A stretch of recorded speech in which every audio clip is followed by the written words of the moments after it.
हमारी इस कहानी की शुरुआत में हम एक लड़के को देखते हैं जो शायद से स्वर्ग में था और उसके सामने एक लड़की थी जिसे देख ये बता पाना मुश्किल था कि वो एक एंजल है या डीमन। और तभी वो लड़की इस लड़के से कहती है, प्लीज मुझे इस कैद से आजाद कर दो। वो लड़का कहता है, नहीं ये नहीं हो सकता, मैं एक इंसान हूँ और दूसरी जातियों ने आपस में एक बहुत ही खतरनाक जंग छेड़ी हुई है और ये वो इतिहास है जिसे मैं जानता हूँ। लेकिन आखिर किसी और को असली दुनिया याद क्यों नहीं है। और इसके बाद में वक्त में जरा पीछे ले जाया जाता है और हम इसी लड़के को देखते हैं जो एक बड़ी सी गाड़ी से उतरकर दूरबीन से कुछ देखने लगता है और कार में बैठे उसके दोस्त उससे कहते हैं, काई क्या तुम्हें हर बार ग्रेवयार्ड को इतना देर तक मॉनिटर करने की जरूरत है? दूसरी ओर काई देखता है जमीन के बीचों बीच में से एक पिरामिड जैसी कोई चीज निकली हुई है और इसके बाद हमें पता चलता है डीमंस के अंदर बहुत ही ज्यादा खतरनाक मैजिकल पावर होती है। द सेलेसियल्स जिनमें डेमी ह्यूमंस, एंजल्स और एल्व्स आते हैं, द स्पिरिट्स जिन्हें भूत कहा जाता है और द मिथिकल बीस्ट्स इंसानों। और इन चार जातियों के बीच बहुत वक्त पहले एक बहुत ही भयानक युद्ध हुआ था और अगर ऐसा युद्ध दोबारा होता है तो इस दुनिया से हर एक जिंदा जीव का नामो निशान मिट जाएगा। और इस वक्त काई जिस ग्रेवयार्ड को देख रहा है, यहाँ डीमंस को सील किया गया है। अब ये देखने के बाद कि यहाँ डीमंस को सही से सील किया गया है, काई वापस अपनी कार में आकर बैठ जाता है और इसके बाद ये सभी यहाँ से जाने लगते हैं। और अब ये लड़का काई से पूछता है कि क्या पिछले इतने सैकड़ों सालों से कोई सील डीमन आजाद हो पाया है? काई कहता है, नहीं, और ह्यूमैनिटी एजेस एजेंसी के रूप में ये हमारा काम है कि हम ऐसा कभी होने ना दें। और इसके बाद हमें पता चलता है कि इस दुनिया में ऐसे 4 ग्रेवयार्ड हैं और हर एक साइड का ध्यान अलग अलग टीम्स रखती हैं, क्योंकि अगर कोई भी डीमन कभी आजाद हो गया तो इससे बस कयामत आएगी। और काई हमेशा अपने काम को बहुत सीरियसली लेता है। और इसके बाद हमें उर्जा फेडरेशन किंगडम की विशाल सिटी दिखाई जाती है और इसके बाद इस शहर की ह्यूमैनिटी एजेस एजेंसी ब्रांच दिखाई जाती है। और यहाँ हम देखते हैं कि काई एक मिथिकल क्रिएचर की मशीन डॉल के साथ ट्रेनिंग कर रहा होता है और ये काई के लिए करना बहुत ही ज्यादा खतरनाक हो सकता है, क्योंकि काई एक लो रैंक सोल्जर है। काई इस ड्रैगन के पैर पर हमला करता है, लेकिन इससे इस ड्रैगन को कुछ नहीं होता। और इसके बाद वो ड्रैगन काई को खत्म करने ही वाला था, लेकिन तभी ये लड़की इस मशीन को रोक देती है और इसके बाद उससे कहती है कि अगर तुम इस तरीके से ट्रेनिंग करोगे तो किसी दिन बहुत जख्मी हो जाओगे। काई कहता है, रिस्क लेने से ही हम बेहतर बनते हैं। वो लड़की कहती है, अगर तुम उस महान युद्ध के दौरान पैदा हुए होते तो पक्का तुम्हारा नाम भी प्रोफेट सिड की तरह इतिहास के पन्नों में लिखा जाता। प्रोफेट सिड वो इंसान था जिसने उन 4 हीरोज से लड़कर जीत हासिल की। The hero of the demons, dark empress Vanessa, the hero of spirits, spirit sovereign Rikugen Kyoko, the hero of celestials, heavenly lord Elfreya, and the hero of the mythical beast fang king Wraith E. और prophet Sid ने इन चारों को हराया उस shining sword का इस्तेमाल करके जो उन्हें प्रोफेटिक गॉड अर्सला सोलाका ने दी थी। लेकिन ये बात मानना काफी ज्यादा मुश्किल है कि प्रोफेट सिड और द शाइनिंग सॉर्ड कभी इस दुनिया में एग्जिस्ट करते भी थे या नहीं, क्योंकि हमारे पास उनके कोई भी फोटोज और वीडियोस नहीं है। लेकिन दूसरी 4 जातियों के हीरोज का डाटा हमारे पास है। इसके बाद ये लड़की इस लड़के के पास आती है जो उस मशीन मिथिकल क्रिएचर से लड़ते हुए दूर फेंक गया था। हे असुरन, आखिर तुम कितनी देर तक ऐसे ही पड़े रहने वाले हो? हमें जेनी के प्रमोशन सेलिब्रेशन में भी जाना है। असुरन कहता है, हाँ, हम उसके लिए फूलों का गुलदस्ता लेकर जाएंगे। जिस पर साकी कहती है, जेनी उर्जाक के रॉयल कैपिटल के हेडक्वार्टर्स में ट्रांसफर हो रही है। वो सिर्फ 17 साल की है और इतनी कम उम्र में सिलेक्ट होने वाली वो पहली इंसान है। तो बाकी सभी तो उसके लिए फूलों का गुलदस्ता लेकर आएंगे ही, इसीलिए हमें एक अलग तोहफा देना चाहिए। लेकिन तभी काई को जेनी का मैसेज आता है। वो उसे कल सुबह 10 बजे मिलने के लिए बुलाती है, जो देख असुरन और साकी कहते हैं, क्यों भाई, क्या बात है, मिलने के लिए बुला रही है वो। लेकिन ये सवाल सुनते ही काई वहाँ से भाग जाता है। और इसके अगले दिन हम काई को देखते हैं जो जेनी का इंतजार कर रहा था। और तभी वहाँ पर जेनी आती है और बेचारा काई 1 घंटे से जेनी का इंतजार कर रहा था, क्योंकि जेनी को तैयार होने में ज्यादा वक्त लग गया। लेकिन जेनी देखती है कि आज छुट्टी पर होने के बावजूद भी काई यूनिफॉर्म पहन कर आया है। सो काई बताता है कि वो यहाँ सीधा अपनी मॉर्निंग ट्रेनिंग करने के बाद आया है और अब काई जेनी के साथ शॉपिंग करने के लिए जाने वाला है। और इसके बाद हम देखते हैं कि जेनी चीजें देखने लगती है, क्योंकि वो साकी और असुरन के लिए कुछ तोहफे खरीदना चाहती है, क्योंकि ये तीनों भी जेनी को एक अच्छा तोहफा देने की प्लानिंग कर रहे हैं। इसीलिए जेनी उर्जाक जाने से पहले उन दोनों को कुछ तोहफे देना चाहती है, क्योंकि शायद फिर वो उनसे कभी नहीं मिलेगी। ये बात सुन काई कहता है, तुम्हारा ट्रांसफर बस 2 साल का है, देखना तुम बहुत जल्द यहाँ वापस आ जाओगी। जेनी कहती है, लेकिन तब तक साकी और असुरन अपनी मिलिट्री सर्विस पूरी कर चुके होंगे और आखिर में सिर्फ हम दोनों ही बचेंगे, जो 2 साल बाद भी ह्यूमैनिटी एजिस एजेंसी में सोल्जर्स रहेंगे। ये बात सुन काई कहता है, उदास मत हो, आखिर तुम्हें अपने पिता ऊर्जा हेडक्वार्टर्स के चीफ को भी सरपास करना है, बचपन से ही तुम्हारा ये सपना रहा है। ये बातें सुन जेनी भी खुश हो जाती है और इसके बाद ये दोनों शॉपिंग करने लगते हैं और एक साथ आइसक्रीम खाते हैं। शॉपिंग करने के बाद जेनी काई से उसके साथ आने के लिए शुक्रिया कहती है और इसके बाद इन दोनों की बातों से हमें पता चलता है कि जेनी के पिता को काई एक डीमन ग्रेवयार्ड में भटकता हुआ मिला था और तब उसकी उम्र 10 साल थी। जिसके बाद जेनी के पिता काई को अपने साथ घर ले आए, लेकिन वहां आते ही काई सभी से कहने लगा कि उसने सिड की तलवार देखी है। काई यहाँ याद करता है कि किस तरह वो एक ग्रेवयार्ड में नीचे गिरता जा रहा था, जहाँ बहुत सारे डीमंस और मॉन्स्टर्स थे और उस ग्रेवयार्ड की गहराई में एक तलवार चमक रही थी। और जैसे ही काई उस तलवार को छूने के लिए अपना हाथ बढ़ाता है, वो तलवार गायब हो जाती है। लेकिन काई की इस बात पर किसी ने यकीन नहीं किया और अब ग्रीन सिग्नल होते ही ये रोड को क्रॉस करने लगते हैं। यहाँ जेनी काई से पूछती है, तुम्हें क्या लगता है हमारा भविष्य कैसा होगा? काई कहता है, भविष्य में 2 साल बाद तुम यहाँ वापस आ जाओगी। लेकिन तभी जेनी कहती है, नहीं, मेरा मतलब था। लेकिन उसके कुछ आगे कहने से पहले ही काई को सब कुछ बहुत अजीब दिखाई देने लगता है, जहाँ सारी चीजें अपने शेप्स को बदल रही हैं। और तभी अचानक एक पोर्टल अपीयर हो जाता है, जिसके अंदर जेनी जाते हुए मिटने लगती है। लेकिन ये सब बस काई को दिखाई दे रहा था और तभी एक आवाज कहती है, इस दुनिया को फिर से लिखा जाएगा, वर्ल्ड रीइंकार्नेशन एक्टिवेटेड। और इसके अगले ही पल में काई अपनी आंखों के सामने देखता है एक अलग ही नजारा, जहां हर एक चीज तबाह हो चुकी थी। तभी अचानक काई को कुछ आवाज आती है। वो देखता है कि उसके सामने एक बहुत ही बड़ा डीमन होता है और वो काई को देखते ही उस पर अपने मैजिक से हमला कर देता है। लेकिन काई अपने बॉक्स की मदद से बच जाता है, लेकिन उसका बॉक्स टूट जाता है। लेकिन इसके बाद वो डीमन अपना एक और स्पेल कास्ट करने लगता है, जो देख काई अपने हथियार को उठाता है और उसमें कुछ गोलियां डालकर उस गन से उस डीमन की ओर फायर करता है। और इस हमले से उस डीमन के मैजिक स्पेल कैंसिल हो जाते हैं और इसके बाद इन दोनों के बीच लड़ाई शुरू हो जाती है। काई उस डीमन के हमलों से बचता हुआ उस डीमन के करीब जाकर उस पर अपने बुलेट से फायर करता है, जिससे वो डीमन वहीं चलने लगता है। और काई ने इस बुलेट का इस्तेमाल अब तक सिर्फ ट्रेनिंग में किया था और वो इस बात से खुश होता है कि वो एक डीमन का सामना कर पाया। लेकिन तभी उसके पीछे एक और डीमन आ जाता है। इंसान, तुम्हारा कहना है कि तुमने एक डीमन को हराया है, गुलामों को ऐसी बातें नहीं करनी चाहिए। और इसके बाद वो डीमन एक बहुत ही पावरफुल मैजिक स्पेल कास्ट करने लगता है। लेकिन तभी अचानक वहाँ बहुत तेज रोशनी आने लगती है, जिससे काई और उस डीमन को कुछ दिखाई नहीं देता। लेकिन तभी वहाँ साकी आकर काई को गाड़ी के अंदर कर लेती है और वो रोशनी भी साकी ने ही की थी एक ग्रेनाइट की मदद से। और इसके बाद ये लोग वहाँ से भागने लगते हैं और अब उस लड़की को देख काई कहता है, साकी। लेकिन साकी पूछती है कि आखिर तुम्हें मेरा नाम कैसे पता?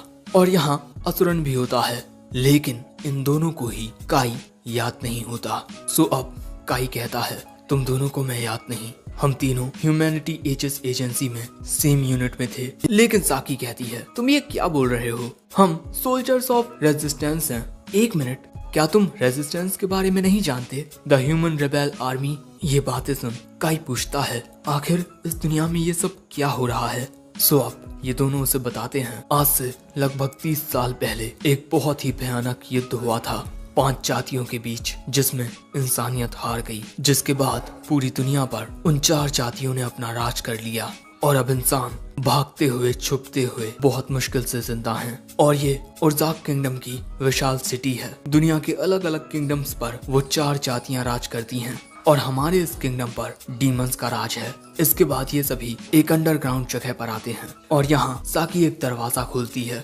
जिसकी दूसरी ओर इंसानों का एक छोटा सा शहर होता है, नियो वाशाल। और ये जगह इंसानों ने बनाई है और ह्यूमन रिबेल आर्मी यहाँ इंसानों की हिफाजत करती है। लेकिन यहाँ काई पूछता है, आखिर इंसानियत the great war of the 5 races को कैसे हार गई? ये दोनों कहते हैं, आखिर हम जैसे इंसान उनका सामना कैसे कर सकते थे? वो बहुत ताकतवर होते हैं। इसके अलावा हर एक जाति के पास उनका एक बॉस है जिसे वो हीरो कहते हैं और उनकी ताकत हमारी सोच के परे है। काई पूछता है, तो प्रॉफिट सिट का क्या? लेकिन इन दोनों को पता ही नहीं होता कि आखिर ये शख्स कौन है। काई बताता है, ये वो इंसान है जिसने 4 जातियों को अकेले हराया था। लेकिन असुरन कहता है, अगर ऐसा कोई इंसान सच में होता तो हम यहाँ छुप कर नहीं रहते। और तभी इनकी मेन सेना आ जाती है। इस शहर की तरह ही इंसानों ने कई दूसरे शहर भी बसाए हुए हैं और हर एक शहर में एक मुख्य सेना होती है। हमारे इस किंगडम के लिए रेजिस्टेंस की कमांडर एक सेवियर हैं और वो कमांडर होती है जेनी। और उसे देख काई हैरान हो जाता है। साकी और असुरन जेनी को सैल्यूट करते हैं। जेनी पूछती है, आखिर ये लड़का कौन है? मैंने इसे आज से पहले नहीं देखा। साकी बताती है, इसका नाम काई है। हमने इसे एक डीमन से बचाया और शायद से इसकी याददाश्त में कोई गड़बड़ है, लेकिन आपको चिंता करने की कोई जरूरत नहीं है, ये एक अच्छा लड़का है। और ये बात सुन जेनी वहाँ से चली जाती है। लेकिन तभी काई जेनी को रोक कर कहता है, ये मैं हूँ काई। कुछ लम्हों पहले तुम मेरे साथ शॉपिंग कर रही थी। तुम उर्जाक जाने से पहले साकी और असुरन को तोहफे देना चाहती थी। लेकिन जेनी कहती है, शायद से तुम मुझे कोई और समझ रहे हो। वैसे माफ करना, मुझे एक मीटिंग में जाना है। और इसके बाद वो वहाँ से चली जाती है। काई कहता है, आखिर तुमने ऐसे कपड़े क्यों पहने हुए हैं? तुम एक लड़के होने का नाटक क्यों कर रही हो? तुम अपने पिता की बेटी बनकर उन्हें सरपास करना चाहती थी, फिर आखिर ये सब क्यों? लेकिन तभी एक लड़की काई को रोक देती है, तुम अपना मुंह बंद रखो। लेकिन जेनी उससे कहती है, फॉलन, उसे जाने दो। जिसके बाद जेनी वहाँ से चली जाती है और असुरन काई से कहता है, तुम बहुत थक गए हो, चलो मेरे कमरे में आराम कर लो। इसके बाद रात में हम काई को देखते हैं जो इस वक्त के डॉक्यूमेंट्स को पढ़कर काफी परेशान हो चुका था, क्योंकि इन डॉक्यूमेंट्स में ना ही प्रोफेट सिड का जिक्र है और ना ही काई का, क्योंकि ये एक ऐसी दुनिया बन चुकी है जिसमें इंसानियत उस भयानक युद्ध में हार गई। लेकिन एक मिनट, अगर सिड इस दुनिया में कभी एग्जिस्ट ही नहीं किया और अगर इंसानियत उन 4 जातियों के खिलाफ हार गई, तो फिर इस दुनिया में उन 4 जातियों को कैद करने वाले ये ग्रेवयार्ड्स क्यों हैं?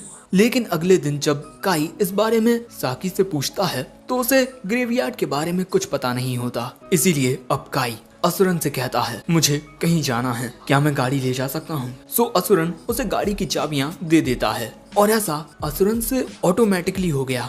अब इसके बाद हम काई को कहीं जाते हुए देखते हैं। वो ग्रेवयार्ड के पास आता है और यहाँ आकर वो देखता है कि ग्रेवयार्ड को बंद रखने वाला दरवाजा टूटा हुआ है। इसीलिए अब काई उसके अंदर जाने लगता है। दूसरी ओर से काफी तेज रोशनी आ रही थी। काई वहाँ आकर देखता है कि सामने एक सुनहरी तलवार है, सिड की तलवार। काई तलवार के पास आकर देखता है कि ये सच में सिड की लेजेंडरी तलवार है और काई उस तलवार को बाहर निकाल लेता है और अब उस तलवार में से आवाज आती है, तुमने भाग्य की दुविधा का सामना किया है, इसीलिए ये तलवार तुम्हारी हुई। द वर्ल्ड कोऑर्डिनेट की द कोड होल्डर। और अगले ही पल में उस तलवार से एक सील टूटती है जिससे एक दरवाजा खुलता है जिसमें से एक आवाज कहती है, प्लीज कोई मुझे बचा लो। और तभी अचानक काई यहाँ से गायब हो जाता है और अगले ही पल में वो खुद को एक बड़ी ही अजीब सी जगह पर पाता है। ये जगह बादलों के ऊपर थी और इसके बाद काई सामने की ओर आगे बढ़ता है। ऊपर आते ही काई देखता है कि यहाँ एक लड़की जंजीरों से बंधी हुई है, उसे यहाँ कैद किया गया है। काई उसे देखता है। ये लड़की क्या एक एंजल है या फिर एक डीमन? और तभी वो लड़की काई से कहती है, प्लीज मुझे इस कैद से आजाद कर दो। लेकिन इतना कहते ही वो लड़की बेहोश हो जाती है। काइतो को समझ नहीं आता कि आखिर ये कौन सी जाति की है। ना ही ये डीमन दिखाई देती है और ना ही एक एंजल। लेकिन फिर भी काई उसकी मदद करने का फैसला करता है। वो अपनी ब्लैक स्वॉर्ड से इन जंजीरों को काटने की कोशिश करता है, लेकिन इन जंजीरों को तो खरोच तक नहीं आती। और तभी काई के जहन में उस लेजेंडरी तलवार कोड होल्डर का जिक्र आता है और बस अगले ही पल में काई की ब्लैक स्वॉर्ड कोड होल्डर में तब्दील हो जाती है। वो बहुत तेज चमकती है, जिसे देख काई भी हैरान हो जाता है। ये तो सिट की तलवार है। और इसके बाद काई कोड होल्डर से इन जंजीरों पर एक स्लैश करता है, जिससे एक डायमेंशनल कट लगता है और जंजीरें टूट जाती हैं। ये लड़की भी आजाद हो जाती है, लेकिन इसके बेहोश होने की वजह से काई इसे थाम लेता है। लेकिन अगले ही पल में जैसे ही इस लड़की को होश आता है, ये काई से दूर भाग जाती है और इसके बाद चिल्लाकर कहती है, वेनेसा, मैं अब तक तुमसे हारी नहीं हूँ। तुम्हें क्या लगता है तुम ऐसे एक लो रैंक डीमन को भेजकर मुझे रोक पाओगी? और इसके अगले ही पल में वो एक स्पेल को कास्ट करके काई पर हमला कर देती है। काई जैसे ही उसके इस हमले को डॉच करता है, वो लड़की एक और भी ज्यादा ताकतवर स्पेल को कास्ट करके काई पर हमला करती है। लेकिन अगले ही पल में काई के लिए वक्त बहुत धीमा हो जाता है और एक आवाज उससे कहती है, कोड होल्डर भाग्य को बदल सकती है, इसीलिए इसका इस्तेमाल करो और इस दुनिया के भाग्य को बदल दो। और अगले ही पल में काई उस स्पेल को कोड होल्डर से काट देता है और काई की ताकत देख वो लड़की हैरान हो जाती है। हे कमजोर डीमन, तुमने अभी अभी ये क्या किया? काई कहता है, जरा मुझे ध्यान से देखो, ना ही मेरे पंख हैं और ना ही पूंछ। मैं एक इंसान हूँ और अगर मैं तुम्हारा दुश्मन होता तो आखिर मैं तुम्हारी मदद क्यों करता? सो अब वो लड़की माफी मांगते हुए कहती है, मुझे डीमन से नफरत है, इसीलिए मैं तुम पर हमला करने से खुद को रोक नहीं पाई। ये बात सुन काई उसके पास आकर कहता है, इसका मतलब तुम कोई डीमन नहीं हो, है ना? तो तुम हो क्या? वो लड़की कहती है, तुम मुझसे जो चाहे वो पूछ लो, बस मुझसे मेरी जात ना पूछो। काई कहता है, ठीक है, वैसे मेरा नाम काई है। जिसके बाद वो लड़की अपना नाम बताती है, रेने। इसके बाद काई उससे पूछता है, इस वक्त हम लोग हैं कहाँ? वो कहती है, मुझे नहीं पता, मैं तो वेनेसा के साथ लड़ाई कर रही थी, लेकिन इससे पहले कि मुझे कुछ समझ आता मैं यहाँ कैद हो चुकी थी। ये बात सुन काई पूछता है, वेनेसा, क्या तुम hero of the demons dark impress Vanessa की बात कर रही हो? वो कहती है, हाँ। और इसके बाद काई को पता चलता है कि रेने बहुत ज्यादा ताकतवर है। वो एक ही बार में डीमंस की पूरी आर्मी को खत्म कर सकती है। लेकिन तुम भी काफी अमेजिंग हो काई, तुमने मेरे मैजिक को कितनी आसानी से काट दिया। इससे पहले कि काई रेने को इस लेजेंडरी स्वॉर्ड के बारे में बताता, उसे रेने के पीछे कुछ अजीब दिखाई देता है। वहाँ एक डायमेंशनल गेट ओपन होता है और उसमें से एक डीमन बाहर निकलती है। इस दुनिया के लिए एक खतरा डिटरमाइन हुआ है, इसीलिए उस खतरे को हटाना होगा। जिसके बाद वो डीमन अपने पूंछ जैसे टेंटिकल से इन पर हमला करती है। सो ये दोनों उसके हमलों से बचकर भागने लगते हैं और इस डीमन का ये टेंटिकल बहुत ही ज्यादा खतरनाक होता है, जिसे देख काई भी घबरा जाता है और रहने से यहाँ से भागने को कहता है। इसके बाद वो रहने का हाथ थामकर यहाँ से भागने लगता है, लेकिन वो डीमन इन दोनों को भागते हुए देख लेती है। जिसके बाद वो एक डायमेंशनल गेट ओपन करती है और उस गेट के जरिए वो अपने टेंटिकल से रहने को पकड़ लेती है और कहती है, फेट सिंगुलैरिटी एंटिटी कैप्चर्ड। और इसके बाद वो कुछ अजीब करने लगती है, जिस वजह से रहने को बहुत दर्द होने लगता है। वो दर्द के मारे चीखने चिल्लाने लगती है और ये सब देख काई को बहुत गुस्सा आता है और इसके बाद वो रहने को बचाने के लिए कूदता है। माफ करना सिड, मैं तुम्हारी तलवार ले रहा हूँ। और इसके बाद वो एक स्लैश करता है, जिससे उस डीमन का टेंटिकल दो हिस्सों में कट जाता है और रेने वहाँ आजाद हो जाती है और काई उसके हाथ को थाम लेता है। और काई के हाथ में उस तलवार को देखकर वो डीमन भी हैरान रह जाती है। आखिर ये फोरबिडन स्वॉर्ड यहाँ क्यों है? और अगले ही पल में हम देखते हैं कि इनके सामने बहुत तेज रोशनी आने लगती है और इसी के बीच रेने को काई एक अलग शख्स की तरह दिखाई देता है। इसके बाद ये दोनों उस अलग डायमेंशन से वापस अर्थ पर आ जाते हैं। काई की ब्लैक स्वॉर्ड भी फिर से नॉर्मल हो जाती है, लेकिन अगले ही पल में रेने काई को पकड़ के कहती है, मैं बहुत डरी हुई थी। ये बात सुन काई भी उसे थाम लेता है, क्योंकि दोस्तों रेने शुरुआत से बिल्कुल अकेली थी। हर एक अलग अलग जाति के लोग उससे यही कहते थे कि तुम हमारे जैसी नहीं हो, और डीमंस ने तो मुझे कई बार मारने की कोशिश की है। इसी के चलते मेरी वेनेसा के साथ एक बहुत बड़ी लड़ाई हुई। ये सब जान काई कहता है, मैं भी तुम्हारी तरह बिल्कुल अकेला पड़ चुका हूँ। इस दुनिया में मैं किसी को याद नहीं। जो इतिहास मुझे याद है उसमें इंसान 5 जातियों के खिलाफ हुए युद्ध को जीत गए थे, लेकिन इस दुनिया में डीमंस ने चारों ओर अपना कब्जा कर लिया है। ये सुन रेने कहती है, मुझे तो ऐसा कुछ याद नहीं। वेनेसा के साथ मेरी लड़ाई शुरू होने से पहले ही इंसान युद्ध को जीतने लगे थे। उस वक्त डीमंस आपस में कह रहे थे कि इंसानों का हीरो आ चुका है। ये सब सुन काई पूछता है, क्या तुम्हें सिड के बारे में कुछ पता है? वो कहती है, नहीं। लेकिन दोस्तों यहाँ काई इस बात से खुश होता है कि अब उसके साथ कोई ऐसा है जिसको उसी के जैसा इतिहास याद है। काई की ये बात सुन रेने कहती है, मुझसे किसी ने पहली बार कहा है कि मैं उनके जैसी हूँ, इसके लिए शुक्रिया काई। इसके बाद ये दोनों उस जगह से बाहर आते हैं, लेकिन बाहर आते ही रेने नीचे गिर जाती है, क्योंकि कुछ देर पहले ही उस पर एक खतरनाक हमला हुआ था। इसीलिए काई उसे उठाकर वहाँ से ले जाने लगता है। हे रेने, मैं वापस सिटी में जा रहा हूँ, क्या तुम मेरे साथ चलोगी? वो कहती है, मैं वहाँ नहीं जा सकती क्योंकि मैं किसी पर भरोसा नहीं कर सकती। काई पूछता है, मुझ पर भी नहीं? वो कहती है, नहीं, तुमने तो मेरी जान बचाई है। और इसके बाद रेने काई के साथ चलने को तैयार हो जाती है। अगले सीन में हम काई को उसके कमरे में देखते हैं, जो काफी ज्यादा थक चुका था, क्योंकि रेने को यहाँ लाते वक्त उसने काई को बहुत परेशान किया है। उसने अपने पंखों को भी छुपा लिया है, लेकिन उसकी बेवकूफी भरी हरकतों की वजह से हर बार काई को उसे संभालना पड़ा। और इस वक्त रेने नहा रही है। इसके बाद काई याद करता है कि किस तरह उसकी ये नॉर्मल स्वॉर्ड कोड होल्डर में तब्दील हो गई। लेकिन तभी रेने उससे आकर कहती है, पानी आना बंद नहीं हो रहा, मैं क्या करूं?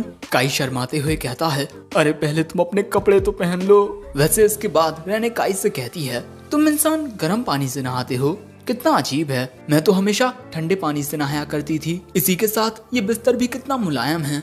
लेकिन सच में डीमंस ने चारों ओर अपना कब्जा कर लिया है। सो काई कहता है, तुमसे मिलने से पहले मुझे इस बात पर शक था, लेकिन अब मुझे पूरा यकीन हो गया है कि हम एक ऐसी दुनिया में हैं जिसमें उस महान युद्ध के दौरान कुछ बदलाव किए गए हैं। सही इतिहास वो है जिसमें प्रोफेट सिड था, लेकिन ये इतिहास अल्टरनेटिव है। ये सुन रेने कहती है, इसका मतलब हमें बस अपनी असली दुनिया में जाना होगा, है ना?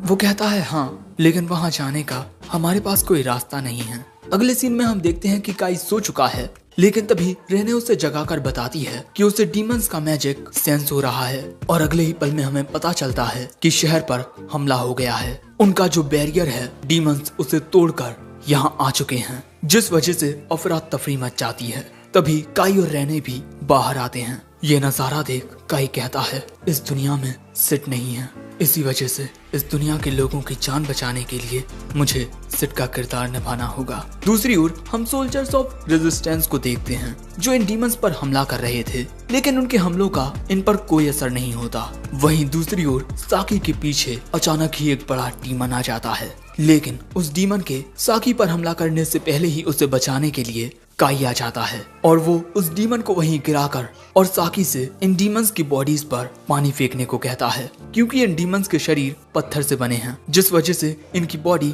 पानी को सोखेगी और भारी हो जाने की वजह से ये फिर उड़ नहीं पाएंगे। लेकिन दूसरी ओर असुरन एक डीमन के हमले से बर्फ में जमने लगता है। सो तभी काई उस डीमन पर फायर करके असुरन को बचा लेता है, लेकिन तभी अचानक 2 डीमंस काई को घेर लेते हैं। सो तभी रेने उन पर अपने मैजिक स्पेल से हमला करके उन्हें खत्म कर देती है। और इसके बाद वो काई से कहती है, अगर तुम इनसे लड़ोगे तो मैं भी तुम्हारा साथ दूंगी। लेकिन तभी साकी और असुरन काई के पास आकर उससे पूछते हैं कि तुम्हारे हमले तो इन डीमंस पर काम कर रहे हैं, आखिर तुम किन मार्शल आर्ट्स का यूज कर रहे हो? काई कहता है, मैं एक ऐसी दुनिया से आया हूँ जिसमें इंसान उस महान युद्ध को जीत गए थे और ये फाइटिंग स्टाइल उसी दुनिया का है। अब इससे पहले कि ये दोनों काई से कुछ पूछते, असुरन को पता चलता है कि 2 डीमंस बचकर भाग चुके हैं। यानी अब डीमंस को इनकी अंडरग्राउंड सिटी के बारे में पता चल जाएगा और वो ये रिपोर्ट हेडक्वार्टर्स में देने को चला जाता है। तभी साकी काई को भी रेबेल आर्मी हेडक्वार्टर्स में चलने को कहती है। काई भी इस सिचुएशन को मद्देनजर रखते हुए जाने के लिए तैयार हो जाता है। इसके बाद ये सभी उल्जा फेडरेशन रेबेल आर्मी के हेडक्वार्टर्स में जाने लगते हैं, जो ओल्ड रॉयल कैपिटल में लोकेटेड है, क्योंकि डीमंस को कभी भी इस बात पर शक नहीं होगा कि इंसान अपना हेडक्वार्टर्स उनके बीच में बनाए हुए हैं। और ये आइडिया कमांडर जेनी के पिता का था। इसके बाद काई को पता चलता है कि जेनी के पिता 2 साल पहले किसी चोट की वजह से रिटायर हो गए। उसके बाद उनकी सारी जिम्मेदारी को जेनी ने संभाला। इसके बाद हमें उस हेडक्वार्टर्स की मीटिंग का सीन दिखाया जाता है। मेरा नाम काई साकुरा वेंतो है और ये मेरी साथी रेने। और इसके बाद काई इन्हें सब कुछ बताता है, लेकिन किसी को उसकी बात पर यकीन नहीं होता कि वो एक ऐसी दुनिया से आया है जिसमें इंसान उस महान युद्ध को जीत गए थे। लेकिन जेनी पूछता है, कल तुमने मुझसे ऐसे बात की जैसे तुम मुझे जानते हो। क्या तुम्हारी दुनिया में तुम्हारा मेरे साथ कोई रिश्ता था? काई बताता है, हम दोनों कलीग्स और चाइल्डहुड फ्रेंड्स थे।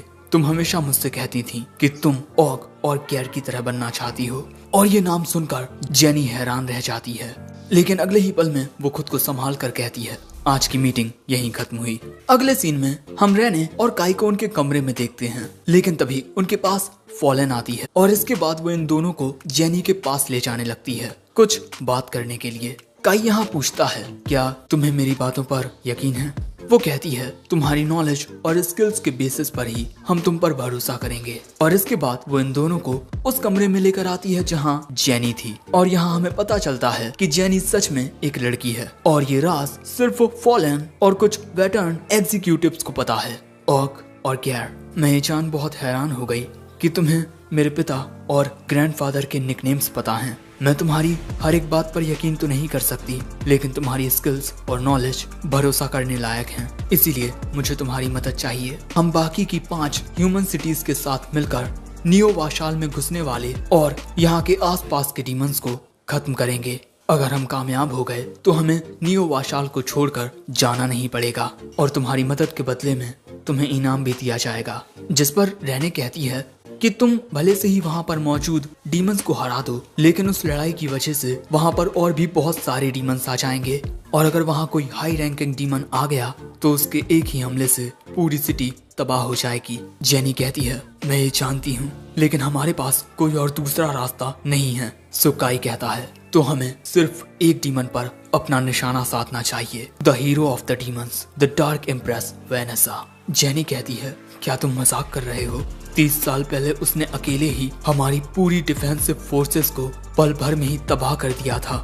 लेकिन काई को सिट की कोड होल्डर और रहने पर पूरा यकीन होता है, इसीलिए वो कहता है, मैं तुम्हारी बात समझता हूँ, इसीलिए सिर्फ मैं और रहने ही उससे डायरेक्टली फाइट करेंगे, क्योंकि जो इतिहास मैं जानता हूँ उसमें सिड नाम के एक आदमी ने अकेले ही वेनेसा को हरा दिया था। तभी फॉलन पूछती है, आखिर इन सब में तुम्हारा क्या फायदा? वो कहता है, देखो ये सच है कि मैं दूसरी दुनिया से आया हूँ और मुझे इस दुनिया के लिए खुद को खतरे में डालने की कोई जरूरत नहीं है, लेकिन मैंने असुरन और साकी को लड़ते हुए देखा है।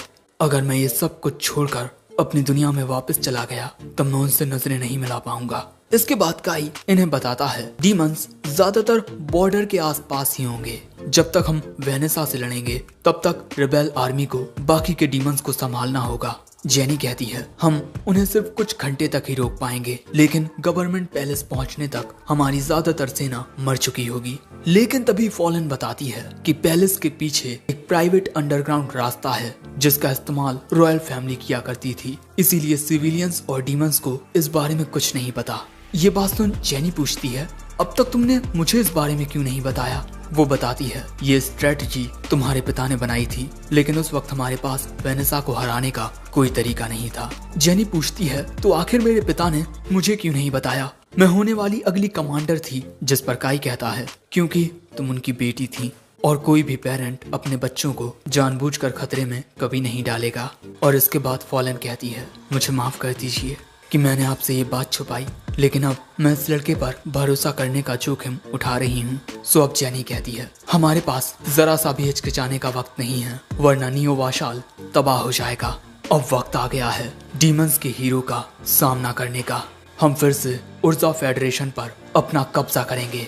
इसके अगले सीन में हमें रहने की आवाज आती है जो हमें बताती है कि वो हर एक जाति से नफरत करती आई है, चाहे वो डीमंस हो, चाहे मिथिकल बीस्ट, चाहे सेलेशियल्स और चाहे इंसान। और मैं सबसे ज्यादा नफरत खुद से करती हूँ क्योंकि मैं इन सभी जातियों से मिलकर बनी हूँ। कभी किसी ने मुझे अपनाया नहीं, लेकिन काई इसने मुझे अपनाया। इसके बाद हम देखते हैं कि ये सभी खुफिया रास्ते से रॉयल कैपिटल की ओर जा रहे हैं डीमन से लड़ने के लिए। और यहाँ सारी कमांडिंग जेनी संभाल रही है। लेकिन यहाँ पर साकी बहुत ज्यादा डरी हुई थी क्योंकि इन्हीं की टीम को वेनिसा से फाइट करनी है। यहाँ साकी कहती है, आखिर मैं इस टीम का हिस्सा क्यों हूँ? जिस पर काई कहता है, मैं यहाँ सिर्फ असुरन और तुम पर यकीन करता हूँ, इसीलिए तुम दोनों हमारा बैकअप हो। और साकी के इतने ज्यादा डरने की वजह से रेने उसका सिर सहलाने लगती है। काई का भी रेने पर ध्यान जाता है। रेने कहती है, तुम काई की दोस्त हो, इसीलिए तुम काफी स्पेशल हो और तुम चिंता मत करो, मैं बहुत ज्यादा ताकतवर हूँ और अगर मुझे वेनिसा को मारने के लिए खुद को भी ब्लास्ट करना पड़े तो मैं इससे पीछे नहीं हटूंगी। वैसे यहाँ असुरन भी थोड़ा परेशान होता है क्योंकि ये सभी रॉयल कैपिटल की ओर एक बड़े ग्रुप में जा रहे हैं, तो हो सकता है कि डीमंस इन्हें नोटिस कर लें। लेकिन काई कहता है वो हमें नोटिस नहीं कर पाएंगे क्योंकि हम इंसानों में मैजिक नहीं होता। ये बात सुन असुरन कहता है, मुझे नहीं पता कि आगे क्या होगा, लेकिन अगर हम डीमंस को हराने में कामयाब हो गए तो पूरी दुनिया में हमारे चर्चे होंगे। ये बात सुन काई कहता है, जिस असुरन को मैं जानता हूँ तुम मुझसे ज्यादा हिम्मत वाले हो। अगले सीन में हम इन सभी को एक बड़े हॉल में देखते हैं जहाँ जेनी इन सभी से कहती है, मेरे साथियों, मैं इस बात से बहुत खुश हूँ कि तुम सभी मुझ पर भरोसा करके यहाँ आए। तुम्हारी ये रॉयल्टी और बहादुरी ही इंसानियत की आखिरी उम्मीद है। और भले से ही हमें इस मिशन के लिए ज्यादा तैयारी करने का वक्त ना मिला हो, लेकिन तुम सभी जरा याद करो हम कितने वक्त से इन डीमंस से लड़ते आए हैं। हमारी कितनी पीढ़ियां इन डीमंस का सामना करते हुए गुजर गई हैं और अब तक हमने जो भी किया है वो इसी दिन के लिए था। अब वक्त आ गया है हम पर हुए हर एक जुल्म का हिसाब लेने का। हम सभी एक साथ मिलकर इस अंधेरी की दुनिया को रोशनी से भरेंगे। और इसके बाद ये सभी इस अंडरग्राउंड जगह से बाहर आते हैं रॉयल कैपिटल गवर्नमेंट पैलेस की ओर। लेकिन यहाँ बहुत सारे डीमंस होते हैं और तभी एक डीमन इनकी ओर बर्फ से हमला करता है। सो काई उस हमले से बचकर उस डीमन पर फायर करता है और इसके बाद उस डीमन के पास आकर उसे अपनी तलवार से काटकर खत्म कर देता है। लेकिन तभी वहाँ बहुत सारे डीमंस आ जाते हैं। अब वहाँ सभी लोग इन डीमंस पर फायरिंग कर रहे थे, लेकिन इसके बाद काई और रेने एक साथ अपनी ताकत मिलाकर बोल्ट बुलेट को शूट करते हैं, जिस वजह से इन डीमंस पर आसमान से बिजली आकर गिरती है और सारे डीमंस एक ही बार में खत्म हो जाते हैं। इसके बाद रेने इशारा करके बताती है कि वेनिसा वहाँ है। काई कहता है, जेनी, हम वेनिसा से लड़ने के लिए जा रहे हैं। इसी वजह से यहाँ जेनी सारी तैयारियां कर लेती है ताकि काई और रेने आसानी से वेनिसा तक पहुँच सकें। ग्रुप 1 इस बात का ख्याल रखेगा कि कोई भी डीमन गवर्नमेंट पैलेस में आ ना सके। ग्रुप 2 यहाँ पर कैद लोगों की मदद करेगा और बाकी के बचे ये सभी सीढ़ियों से वेनिसा तक जाएंगे। जाते हुए फॉलन काई की उस बोल्ट बुलेट की तारीफ करती है, लेकिन शायद उसे रहने पर शक होने लगा है क्योंकि दोस्तों असल में वो हमला रहने नहीं किया था। लेकिन तभी अचानक रहने काई को एक डीमन के बारे में बताती है जो एक बड़े डीमन को सम्मन करने की कोशिश कर रहा है और अगले ही पल में दीवार तोड़कर वहां आता है एक बहुत ही बड़ा डीमन और वो असुरन को पकड़ लेता है। लेकिन अगले ही पल में फॉलन उस डीमन के हाथ को काट देती है, जिससे असुरन आजाद हो जाता है और इसके बाद वो बाकी सबसे आगे बढ़ने को कहती है। जेनी कहती है, तुम्हें सही सलामत ऊपर आना होगा। इसके बाद ये लोग आगे बढ़ने लगते हैं। आगे बढ़ते हुए ये एक फ्लोर पर आते हैं, लेकिन जैसे ही जेनी इस फ्लोर के अंदर आती है उस पर एक पावरफुल लाइटनिंग मैजिक से अटैक होता है, जो देख काई बहुत घबरा जाता है। लेकिन उस हमले से जेनी को कुछ नहीं होता क्योंकि दोस्तों जेनी ने जो आर्मर पहना हुआ है वो एक एल्विन आइटम है, सेक्रेट लाइट गारमेंट, और इस पर किसी भी मैजिक का कोई असर नहीं होता। लेकिन यहाँ जेनी के सामने एक बहुत बड़ा डीमन आ जाता है। जेनी कहती है, इसका सामना हम करेंगे, लेकिन तुम्हें वेनिसा तक पहुँचना होगा काई। जिसके बाद काई, रेने, असुरन और साकी वहाँ से चले जाते हैं और जेनी और उसके साथी इस डीमन का सामना करने के लिए तैयार हो जाते हैं। इसके बाद हम देखते हैं कि ये तीनों अपने अपने हाथों में कुछ पहन लेते हैं और इससे डीमंस इन्हें देख नहीं पाएंगे। इसे रेने ने अपने मैजिक से बनाया है, लेकिन वो सबको बताती है कि एक इंसान ने एक एंजल के बैरियर मैजिक को मिमिक करके इसे बनाया था। वैसे आगे बढ़ते हुए काई कहता है, तुम दोनों मेरे और रेने के करीब ही रहना। लेकिन अगले ही पल में इनके आसपास की जगह हिलने लगती है, क्योंकि इनके सामने आता है एक बहुत ही बड़ा डीमन। लेकिन यहाँ रेने सभी को शांत रहने को कहती है और हम देखते हैं कि ये डीमन एक बैरियर की वजह से इन चारों को देख नहीं पा रहा था और वो डीमन ऐसे ही यहाँ से आगे बढ़ जाता है। उसके जाने के बाद ये सभी चैन की सांस लेते हैं। इसके बाद ये चारों एक ऐसी जगह आते हैं जहाँ से आसानी से पूरी इलेक्ट्रिसिटी को टर्न ऑफ किया जा सकता है और ये काम असुरन और साकी का है, क्योंकि अगर काई और रेने वेनेसा को हरा ना सके तब वो अंधेरे में वेनेसा को चकमा देकर भाग तो सकते ही हैं। इसके बाद काई और रेने आगे बढ़ने लगते हैं, लेकिन उनके थोड़ी दूर आते ही एक अलार्म बजने लगता है, जो देख काई कहता है, आखिर ये अलार्म कैसे बजने लगा? डीमंस हमें देख तो नहीं सकते? कहीं इस बिल्डिंग में इंफ्रारेड सेंसर्स तो नहीं? और इसके बाद अगले कमरे में इनका सामना होता है एक डीमन से। ये इंसानी मशीन्स भी कभी कभार काम आ सकती हैं। रेने और काई इससे लड़ने के लिए रेडी हो जाते हैं, लेकिन रेने को देखकर वो डीमन कहता है, ये कितनी बदसूरत है, आखिर ये है कौन? लेकिन तभी काई उससे पूछता है, क्या इस बिल्डिंग के सिस्टम को तुम कंट्रोल करते हो? वो कहता है, महारानी वेनेसा ने मुझे ऐसा करने को कहा था और सच में मैं उनकी बुद्धिमानी की दाद देता हूँ। तुम्हारे यहाँ आने से महारानी बहुत खुश हुई हैं। वो जानना चाहती हैं कि आखिर तुम सभी यहाँ क्या सोच कर मरने के लिए आए हो। काई पूछता है, तो तुम हमें वेनेसा तक लेकर जाओगे? लेकिन उस डीमन का ऐसा कोई इरादा नहीं होता। वो डीमन और उसके चमचे इन पर हमला करने लगते हैं। सो रेने काई को पकड़कर इन हमलों से बचने लगती है और वो काई को दूर फेंक देती है और इसके बाद उनके बीच में एक बर्फ की दीवार बनाते हुए कहती है, तुम आगे बढ़ते रहो, मैं जल्द ही तुम तक पहुंच जाऊंगी। अब यहाँ ना चाहते हुए भी काई को अकेले आगे बढ़ना पड़ता है। दूसरी ओर इन सभी डीमंस को रेने के अंदर से अलग अलग जातियों की गंध आ रही थी, जैसे angel, demon, elf, dwarf, dragon और एक स्पिरिट भी। आखिर तुम क्या चीज हो? रेने कहती है, इस सवाल का जवाब तो मैं भी नहीं जानती। मैं बस इतना जानती हूँ कि मैं तुम सभी से नफरत करती हूँ और मैं सिर्फ काई के साथ रहना चाहती हूँ और कोई भी अगर मेरे रास्ते में आएगा तो मैं उन्हें खत्म कर दूंगी। दूसरी ओर आगे बढ़ते हुए काई टॉप पर पहुंच जाता है और उसके सामने बैठी हुई थी द डार्क एम्प्रेस वेनेसा। तुम्हारा स्वागत है इंसान। दूसरी ओर जेनी उस डीमन से फाइट कर रही थी, वहीं उसके साथी उस पर फायरिंग कर रहे थे, लेकिन उस डीमन पर इसका कोई असर नहीं होता और वो डीमन जेनी के हमले को हाथ से रोककर अपने दूसरे हाथ से उस पर फायर अटैक करता है, लेकिन इसका उस पर कोई असर नहीं होता और ये देख वो डीमन भी हैरान हो जाता है, क्या एक एल्वन गारमेंट? और इसके बाद जेनी अपनी तलवार की फॉर्म को बदलकर उससे एक धनुष बाण बना लेती है और इसके बाद वो डीमन पर इसे शूट करती है और एक ही हमले से वो डीमन खत्म हो जाता है। लेकिन टुकड़े टुकड़े होने के बाद भी वो डीमन कहता है, अगर तुम जैसा कोई इंसान इन मैजिक आइटम्स को यूज करेगा तो ये उसकी जिंदगी सोखते हैं। बेवकूफ, तुमने अपने हाथों से अपनी मौत को चुना है। सो जेनी उसके सिर में तलवार मारते हुए कहती है, तुमने बिल्कुल सही कहा, डीमंस को हराने के लिए मैंने अपनी मौत को चुना है।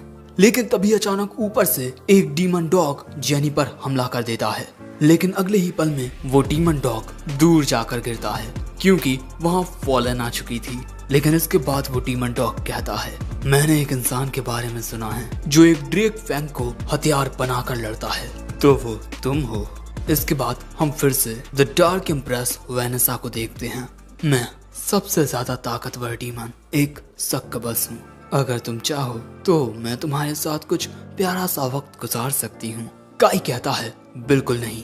ये बात सुन वो हंसते हुए कहती है, वाह, मैंने तो सोचा था कि तुम्हें अपना गुलाम बनाकर रखूंगी, लेकिन तुम मेरी सोच से बहुत अलग निकले। वैसे मैंने सुना है कि ह्यूमन रेबेल आर्मी में एक कमांडर है जो एल्वन गारमेंट का यूज कर रही है, क्या वो तुम हो?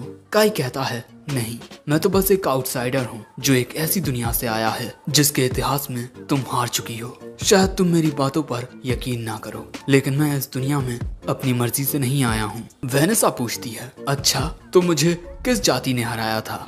वो बताता है, इंसान। और ये बात सुन वेनेसा हंसने लगती है। ना कोई मिथिकल बीस्ट, ना कोई सेलेशियल और ना ही कोई स्पिरिट, मुझे हराया है इंसानों ने। अच्छा वैसे मुझे किस इंसान ने हराया है? काई बताता है, प्रोफेट सिड। और ये नाम सुन वेनेसा के चेहरे से हंसी गायब हो जाती है। Sid, graveyard, code holder, world reincarnation. उसकी बातें सुन काई भी हैरान हो जाता है, लेकिन इसके बाद वेनेसा कहती है, मैंने अपना बहुत वक्त बर्बाद कर लिया, लेकिन अब ये सब खत्म करने का वक्त आ गया है। और इसके बाद वो काई पर हमला करती है, लेकिन काई अपनी एक बुलेट से उसके हमले को कैंसिल कर देता है और इसके बाद उसके पीछे आकर उस पर हमला करता है, लेकिन ये उसका सिर्फ एक इल्यूजन था। तभी असली वेनेसा पीछे से हमला करती है। काई वक्त रहते उसके हमले से बच जाता है। वेनेसा कहती है, तुम्हारा ये हथियार, इसे देखकर मैं मानती हूँ ये तुम्हारी दुनिया का है। लेकिन इसके बाद वेनेसा एक बहुत ही ज्यादा पावरफुल फायर अटैक से काई पर हमला करती है और उसका ये हमला बहुत पावरफुल था। काई बहुत मुश्किल से इस हमले से बच सका था। वेनेसा पूछती है, तो अब तुम मेरा सामना कैसे करोगे इंसान? और इसके बाद वो काई के नीचे एक स्पेल क्रिएट करती है, एक ताकतवर स्पेल। दूसरी ओर रहने सभी डीमंस को हरा तो देती है, लेकिन इससे वो काफी जख्मी हो जाती है। वहीं अब देखो वेनेसा का ये हमला कितना ताकतवर है, इससे पूरी बिल्डिंग हिलने लगती है। और इसके बाद हम वेनेसा को देखते हैं। मेरे इस हमले से सिर्फ एक हीरो ही बच सकता है, लेकिन आखिर तुम कैसे जिंदा हो? दोस्तों हम फिर से काई के हाथ में the legendary sword code holder को देखते हैं और तभी वहाँ पर जख्मी हालत में रहने भी आ जाती है। मैंने देखा कि पूरी बिल्डिंग हिल रही है, इसलिए मैं जल्द से जल्द यहाँ आई। मैं तुम्हें जिंदा देखकर बहुत खुश हूँ, लेकिन वेनेसा अब मैं यहाँ आ चुकी हूँ तुम्हारा सामना करने के लिए। लेकिन अगले ही पल में एक डायमेंशनल गेट ओपन होता है, जिसमें से एक टेंटिकल वेनेसा को पकड़ लेता है और इसके बाद एक बड़े डायमेंशनल गेट में से वही अजीब सी चीज बाहर आती है जिसे हम पहले देख चुके हैं। The hero of the demons के अंदर कुछ इनसिग्निफिकेंट चेंजेस देखने को मिल रहे हैं सिड शब्द की वजह से, इसीलिए लास्ट राइजर के द्वारा अननेसेसरी चेंजेस को हटा दिया जाएगा। और उसे देख वेनेसा कहती है, अब मुझे सब समझ आया, ये तुम हो लास्ट राइजर। लेकिन तभी वो चीज वेनेसा को कुछ करने लगती है। ये कहते हुए हीरो वेनेसा के कोड को इस दुनिया से हटाना होगा, लेकिन तभी वेनेसा अपनी पावर को बढ़ाकर इस चीज को पकड़ लेती है और कहती है, तुम्हें क्या लगता है एल्फ्रेया का एक मामूली कुत्ता मुझे मार सकता है? और इसके बाद वेनेसा एक बहुत ही ज्यादा पावरफुल मैजिक का यूज करती है, जिससे एक बहुत ही भयानक धमाका होता है। लेकिन उस हमले से भी ये चीज पूरी तरह से खत्म नहीं होती, लेकिन बहुत ज्यादा डैमेज हो जाने की वजह से ये यहाँ से चली जाती है। और वेनेसा की ताकत देख काई कहता है, तुम इससे लड़ाई करती आई हो रहने? वो कहती है, नहीं, मैं मानती हूँ मेरी दुनिया की वेनेसा बहुत ज्यादा ताकतवर थी, लेकिन ये तो बहुत डरावनी है। वही वेनेसा को उस लास्ट राइजर की वजह से एक घाव आ जाता है, जो हील करने पर भी ठीक नहीं हो रहा था। हटा इसे, सबसे पहले मैं कमजोरों को मारूंगी। और इसके बाद वो इनके सामने आकर खड़ी हो जाती है, लेकिन तभी अचानक ही रहने वेनेसा को जाकर पकड़ लेती है और खुद को और वेनेसा को एक शैडो प्रिजन में कैद करके काई से कहती है, तुम यहाँ से भाग जाओ काई। लेकिन तभी वेनेसा कहती है, तुम्हें क्या लगता है तुम मुझे ऐसे बैरियर से रोक पाओगी? और अगले ही पल में वेनेसा एक धमाका करके उस बैरियर को तोड़ देती है और साथ ही रहने को भी दूर फेंक देती है। और अब रहने काई से कहती है, यहाँ से भाग जाओ। लेकिन तभी काई वेनेसा पर हमला करने के लिए जाता है। सो वेनेसा काई के ऊपर एक स्पेल से हमला कर देती है और इसके बाद हम देखते हैं कि काई एक जगह पर पड़ा हुआ है और उसकी बॉडी में से खून निकलने लगा है। काई की ऐसी हालत देख रहने रोने लगती है और वहीं वेनेसा कहती है, अब वो मर चुका है, तो अब तुम क्या करोगी? मुझसे लड़ोगी या यहाँ से भाग जाओगी? लेकिन अचानक ही हम देखते हैं कि रहने की बॉडी में से बहुत ज्यादा डार्क ऑरा निकलने लगता है और उसके सारे घाव भी हील होने लगते हैं, जो देख वेनेसा के होश उड़ जाते हैं। और वो कहती है, आखिर तुम्हारा ये कौन सा रूप है जो सभी 5 जातियों से मिलकर बना है? दोस्तों रहने काफी ज्यादा ट्रांसफॉर्म हो चुकी है और अगले ही पल में रहने वेनेसा में एक मुक्का मारती है और इसी तरह वो वेनेसा को पीटने लगती है क्योंकि उसे बहुत ज्यादा गुस्सा आ रहा था। लेकिन अगले ही पल में वेनेसा रहने का हाथ पकड़ के कहती है, अगर तुमने इस रूप का इस्तेमाल शुरुआत से किया होता तब शायद वो इंसान यहाँ से बचकर भाग पाता, लेकिन आखिर तुमने ऐसा किया क्यों नहीं? अब मैं समझी। इंसान सबसे ज्यादा कमजोर और कायर होते हैं। वो डीमन से डरते हैं, मिथिकल बीस्ट से नफरत करते हैं, स्पिरिट से बचते हैं और सेलेसियल से चलते हैं। और तुम इन सभी जातियों से मिलकर बनी हो, इसीलिए तुम इस बात से डर रही थी कि कोई तुम्हें मॉन्स्टर कहकर ना बुलाए। उस इंसान को मैंने नहीं मारा, बल्कि वो तुम्हारे डर की वजह से मरा है। रहने कहती है, शायद से तुमने बिल्कुल सही कहा, लेकिन अब पछताने का कोई मतलब नहीं। काई मर चुका है, इसीलिए वेनेसा तुम्हें भी मेरे साथ मरना होगा। और इसके बाद रहने वेनेसा को पकड़कर एक कर्ज को एक्टिवेट करने लगती है, जिस वजह से वेनेसा की पूरी बॉडी में से ब्लड निकलने लगता है। और यही हालत रहने की भी हो रही थी। इन दोनों की बॉडी में से तब तक खून निकलता रहेगा जब तक इनकी जान नहीं जाती। लेकिन तभी अचानक रहने कमजोर होकर गिर पड़ती है क्योंकि उसकी पूरी मैजिकल पावर खत्म हो चुकी है और इसी वजह से जो कर्ज उसने लगाया था वो भी कैंसिल हो जाता है। और दोस्तों, ऐसा हुआ है वेनेसा की वजह से, क्योंकि उसने पहले से ही इस जगह पर एक ऐसा स्पेल कास्ट करके रखा है जो दूसरे क्रिएचर्स के स्पेल्स को तोड़ देता है, एक कर्ज सर्कल। लेकिन मुझे एक बात समझ नहीं आ रही कि तुम जैसी एक क्रिएचर जो सारी जातियों से मिलकर बनी है, आखिर वो पैदा ही क्यों हुई? लेकिन यहाँ रहने दुखी होकर कहती है, मुझे माफ कर देना काई, मैंने अपनी पूरी कोशिश की लेकिन। और तभी वेनेसा एक स्पेल को कास्ट करके उससे रहने पर हमला कर देती है, लेकिन अगले ही पल में उसके होश उड़ जाते हैं। दोस्तों, रहने को बचाने के लिए आ चुका है काई और वो रहने से कहता है, हे आखिर तुम माफी क्यों मांग रही हो? अगर तुम इसका सामना ना करती तो मैं पक्का मर जाता। वहीं काई को जिंदा देख रहने के दिल को भी सुकून मिलता है। लेकिन तभी वेनेसा कहती है, कोई भी इंसान मेरे एक्सप्लोजिव मैजिक से हिट होने के बाद जिंदा नहीं बच सकता, लेकिन तुम कैसे जिंदा हो? और दोस्तों, इसके बाद हमें पता चलता है कि उस हमले से काई को कोड होल्डर ने बचा लिया था। वैसे अब काई फिर से वेनेसा का सामना करने के लिए तैयार हो जाता है, जो देख वेनेसा कहती है, तुम फिर से मेरे सामने खड़े हो गए। अब तुम शायद से अपनी किस्मत को आजमा रहे हो। तुम जैसा एक मामूली सा इंसान मुझसे लड़ना चाहता है। काई कहता है, रहने ने मेरे लिए अपनी जान को दांव पर लगाया, तो मुझे भी इतनी हिम्मत दिखानी होगी। ये बात सुन वेनेसा कहती है, अच्छा अगर ऐसी बात है तो तुम मेरा सामना कैसे करोगे? क्योंकि वेनेसा के ऑरा की पावर ही बहुत ज्यादा होती है। मैंने कई सारे इंसानों का सामना किया है जो कहते थे कि वो मुझे इंसानों की ताकत दिखाएंगे, लेकिन उनकी वो सारी बातें झूठ होती थी। The spirit sovereign Rikugen Kyoko, the lord of heaven Elfreya, the fang king Wraith E, वो सब बस मेरे लिए न्यूसेंस हैं। लेकिन फिर भी उनकी बेमिसाल ताकत की वजह से मैं उन्हें हीरोज मानती हूँ। लेकिन तुम इंसानों के पास कोई हीरो नहीं है। और क्या तुम खुद एक हीरो बनना चाहते हो? काई कहता है, मेरा हीरो बनने का कोई इरादा नहीं है, लेकिन इस दुनिया के इंसानों के लिए एक इंसान होने के नाते मैं तुम्हें जरूर हराऊंगा। लेकिन इसके बाद वेनेसा एक बहुत ही बड़े स्पेल को कास्ट करने लगती है, जिससे एक मैजिक सर्कल में से एक मीटियोर नीचे गिरने लगता है। सो तभी काई कोड होल्डर का यूज करके उस मीटियोर के कई सारे छोटे छोटे टुकड़े कर देता है। ये देख वेनेसा कहती है, ओह तो तुम मेरे मैजिक को काट सकते हो।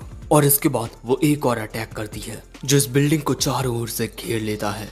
लेकिन तभी काई असुरन को सिग्नल देता है और वो लाइट्स को ऑफ कर देता है। और क्योंकि इंसानों में कोई मैजिकल पावर नहीं होती, इस वजह से वेनेसा उन्हें अंधेरे में सेंस नहीं कर पाएगी। लेकिन वेनेसा अंधेरे में कोड होल्डर को चमकता हुआ देख ये समझ जाती है कि वो दोनों कहाँ हैं और उन पर हमला कर देती है। लेकिन दोस्तों, असल में ये रहने होती है जिसने कोड होल्डर को पकड़ा हुआ था। और तभी काई वेनेसा के पीछे आ जाता है और वो याद करता है कि उसने इसी पल के लिए 10 सालों की कड़ी ट्रेनिंग की है। और अगले ही पल में रहने काई की ओर कोड होल्डर को फेंक देती है और कोड होल्डर को पकड़कर काई कहता है, तुम हार गई वेनेसा। और इसके बाद काई वेनेसा को बीच में से काट देता है और आखिर में वेनेसा कहती है, हाँ मैं हार गई। लेकिन कोड होल्डर से हमला खाने के बाद वेनेसा को याद आने लगता है the prophet Sid, the world reincarnation. अच्छा, तो उसके कहने का ये मतलब था। ये बातें सुन काई पूछता है, आखिर तुम ये क्या कह रही हो वेनेसा, हमें बताओ। वो बताती है, सिड ने कहा था कि दुनिया फिर से लिखी जाएगी, वर्ल्ड रीइंकार्नेशन, और किसी ने जानबूझकर वर्ल्ड रीइंकार्नेशन को कॉज किया है।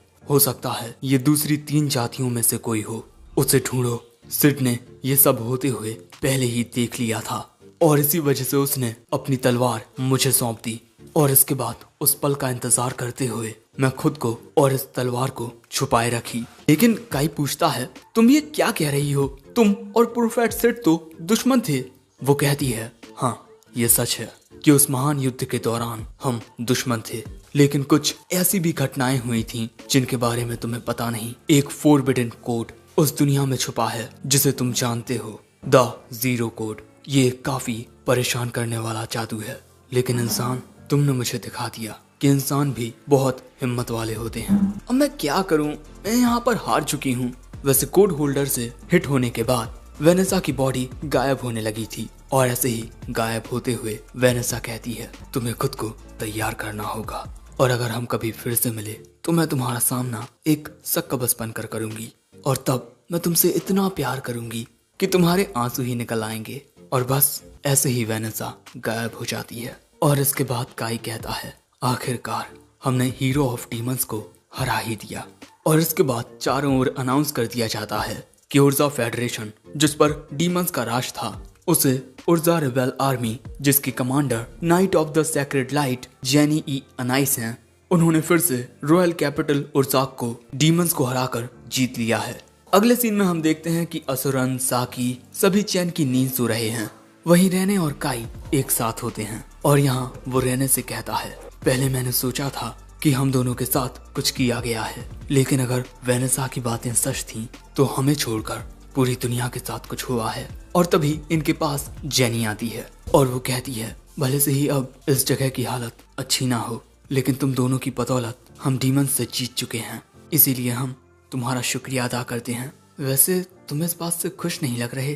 काई कहता है, ऐसा कुछ नहीं है, मैं बस सोच रहा हूँ कि अगर फिर से मेरा वेनेसा के साथ सामना होता है तो शायद मैं उसे नहीं हरा पाऊंगा। लेकिन जेनी कहती है, काई, रेने, तुम दोनों की वजह से अब ये दुनिया थोड़ी और बड़ी हो गई है। हम इस शहर को फिर से बनाएंगे जैसा ये 30 साल पहले था। हो सके तो हम इसे और भी ज्यादा खूबसूरत बनाएंगे, लेकिन मुझे लगता है कि ये काम मुझसे बेहतर तरीके से वो लोग कर पाएंगे जो रॉयल कैपिटल को 30 साल पहले से देखते आए हैं। रेने पूछती है, तब तुम क्या करोगी जेनी?